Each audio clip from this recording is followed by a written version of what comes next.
अब इन्वायरमेंट के लिए इनिशिएटिव क्या लिए गए हैं? कुछ मैं चाहूँगी कि आप चीज़ें हमें बताएं कि इस तरह से इन्वायरमेंट की बेहतरी के लिए ये स्टेप्स रूडा ले रहे हैं। जी देखें, एक तो पहले तो रिवर का डिफाइन करना ज़रूरी था कि क्यों था, वो मैंने कर दिया जी। अब जहाँ तक देखें इन्वायरमेंट की बात है और क्लाइमेट की बात है और वेदर की, इकोलॉजी की बात है, ये एक सिर्फ चीज़ है जिसमें सबको कंट्रीब्यूट करना पड़ता है। बिल्कुल। इसी तरह रूडा के जितने प्रोजेक्ट्स हैं वो सारे के सारे, रूडा तो है ही एक इकोलॉजिकल कॉन्सेप्ट है और एक इकोलॉजिकल, मैं तो वेंचर नहीं एडवेंचर कहूँगा, क्योंकि इसलिए एडवेंचर बिकॉज इसमें बहुत इट्स अ लॉन्ग जर्नी और इसमें बहुत स्ट्रगल है। सब कुछ जो है वो अभी करना है, काम शुरू हो गया है। पहली चीज़ तो जो एनवायरनमेंट से लेके है जी, वो तो रिवर की ट्रेनिंग है, क्योंकि रिवर को ट्रेन किया जा रहा है ताकि रिवर जो है वो दोबारा से रिजुविनेट हो जाए। पानी को सिर्फ क्लीन नहीं किया जाएगा बल्कि इस रिवर को रिजुविनेट यानी वो एक मसला जो हमें आने वाली नस्लों को हम कहते हैं कि फेस करना पड़ेगा कि ज़ेरे ज़मीन पानी नहीं, वो आप बचा रहे हैं। जी, वो बचा रहे हैं।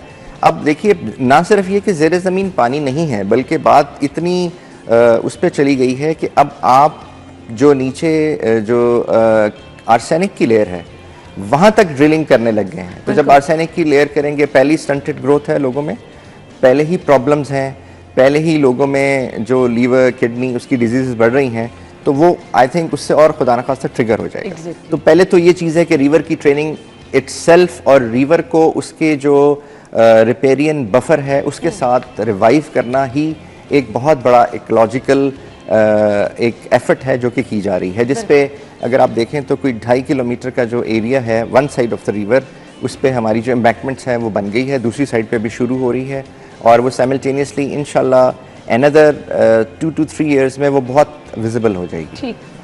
दूसरी चीज़ के जिस तरह से रूडा के ये मास्टर प्लान के अंदर है कि वो बैराज बनेंगे और बैराज, पहला जो बैराज है वो शादरा के करीब जब बनेगा, उसके साथ ही फिर जो वाटर टेबल है शहर का, एक्वाफर्स का, वो बहुत बेहतर हो जाएगा। और उसके साथ उसके लिए, लेकिन उससे पहले जो अगर हम देखें तो कोई 11 ड्रेनेज हैं, ड्रेनेज नाले जो कि ड्रेनेज के लिए बने थे, अब वो रिवर के अंदर आते हैं और उसके अंदर सारा सुएज और अनट्रीटेड वाटर, केमिकल्स, इंडस्ट्री का और ट्रेस एलिमेंट्स, वो सारी चीज़ें आती हैं। अच्छा, किसी भी रिवर के लिए उसकी जो लाइफ है या उसको रिवर को लाइव होने के लिए एक चीज़ जो ज़रूरी है वो देखी जाती है, वो डीओ देखा जाता है, उसके अंदर डिज़ोल्व्ड ऑक्सीजन कितनी है। डिज़ोल्व्ड ऑक्सीजन क्योंकि उसकी लाइफ को असर्टन करती है, तो वो उस वक्त तक नहीं होगी जब यही सारा गंदा पानी रिवर में आता रहेगा। तो रूडा ने उसके बाद सेकंड स्टेज पे ये प्लान किया कि फेज वाइज जहाँ पे पहला बैराज बनेगा उसके अंदर जितने ये गंदा पानी आ रहा है इसके लिए वाटर ट्रीटमेंट प्लांट लगाए जाएंगे। और उसके ऊपर अभी काम शुरू हो गया है, प्लानिंग से आगे एग्जीक्यूशन की तरफ सून वो जगह भी मार्क होके नज़र आना शुरू हो जाएंगी, उस पर काम होता हुआ भी नज़र आएगा। अच्छा, इसके साथ अगर आप देखें तो RUDA I think concept wise एक वाहिद कॉन्सेप्ट है जहाँ पे क्लाइमेट से लेके तीनों चीज़ों पे काम किया जा रहा है। पहली अडॉप्टेशन, मिटिगेशन और रेजिलियंस।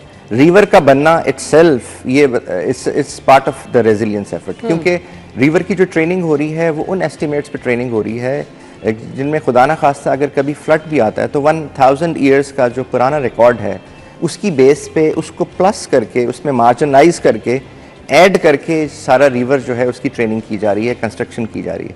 और वो सारी की सारी कंस्ट्रक्शन जो पहली एम्बैंकमेंट है वो अर्थन है, यानी मिट्टी की है, ताकि जो इकोलॉजी है उसको भी डिस्टर्ब ना करे और जो जब वहाँ पे वो मेरीन लाइफ और एक्वेटिक लाइफ दोबारा आती है तो वहाँ पे सस्टेन हो सके। ठीक। इसके साथ साथ अगर आप आगे जाएं तो फिर सॉलिड वेस्ट पे आप देखें तो सॉलिड वेस्ट पे हम महमूद बूटी एक बहुत बड़ा ढेर है जो कि सॉलिड वेस्ट का है, जिसमें ऑलमोस्ट 13 मिलियन टन वेस्ट पड़ी हुई है। और सब जानते हैं, आप भी जानती हैं कि जो सॉलिड वेस्ट है वो हमेशा वहाँ से हमेशा कार्बन एमिट होती रहती है एंड जो रेशो है डिपेंड्स, कभी ज़्यादा हो जाता है कभी कम हो जाता है। वो 1 kg सॉलिड वेस्ट से तकरीबन 400 to 500 ग्राम कार्बन प्रोड्यूस होती है। सो 13 मिलियन से सोचिए कि कितनी कार्बन प्रोड्यूस हो रही होगी। तो हम उस सॉलिड वेस्ट को सून इंशाल्लाह पार्क में कन्वर्ट करने लगे हैं। उसकी जियो थर्मल मेम्ब्रेन उस पर लगेगी और जियो टेक्सटाइल डाल के, ऊपर मिट्टी डाल के, और नीचे फिर उसके ऊपर वो पौधे लगाए जाएंगे जो ज़्यादा डीप भी ना जाएं, जिनकी जो रूट्स हैं वो हॉरिजॉन्टल फैले। और ये सब चीजें हो रही हैं। ये सब हो रही हैं। ये आपको अबाउट अ मंथ और सो, मे बी 2 मंथ, वहां पे आपको पहला फ्लेयर भी नजर आ जाएगा। फ्लेयर क्योंकि वहां नीचे इतने अरसे से जो सॉलिड वेस्ट पड़ी हुई है, तो नीचे बहुत सारी मेथी हो गई है, तो हम उस मीथेन को फ्लेयर भी करने लगे। हमने उसका सर्वे करा लिया है, उसकी ड्रिलिंग कर ली है, उसकी टेस्ट ड्रिलिंग हो गई है। वहाँ पे जो अभी तक जो उसकी रीडिंग आई है वो तकरीबन 54% मीथेन है नीचे।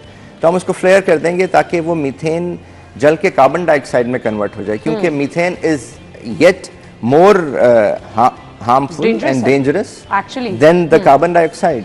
तो हम वो लीवरेज, क्योंकि इमीडिएटली हम ये ले सकते हैं। फिर उसके बाद हम वहाँ पे सोलर प्लांट भी 10 एकड़ पे या 11 एकड़ पे लगाने का इरादा है, ताकि उससे भी हम कार्बन। चलिए, आई मस्ट अप्रिशिएट ये काम जिस तरह से हो रहे हैं।